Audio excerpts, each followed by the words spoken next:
and welcome to HistoryPod. On the 8th of February 1587, Mary Stuart, more commonly known as Mary Queen of Scots, was executed in the Great Hall of Fotheringhay Castle in Northamptonshire.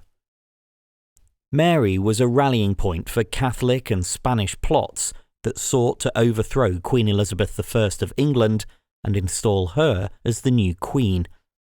This was because of Mary's strong claim to the English throne through her paternal grandmother Margaret Tudor, Henry VIII's sister.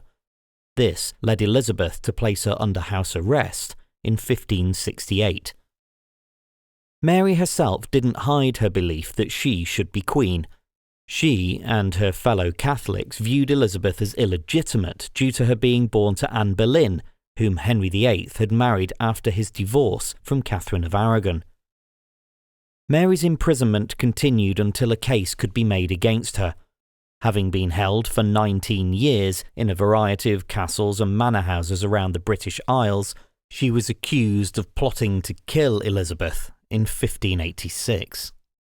Mary was finally charged with treason, despite not being an English citizen, after the spymaster, Sir Francis Walsingham, intercepted coded letters in which she expressed approval of the Babington Plot to assassinate Elizabeth. Mary's trial took place in October 1586, and she was convicted on the 25th. However, Elizabeth was reluctant to sign her cousin's death warrant and hesitated for over 3 months before finally doing so. On the 11th of February 1587, Mary made her way from her chambers to the scaffold that had been erected in Fotheringhay Castle's Great Hall.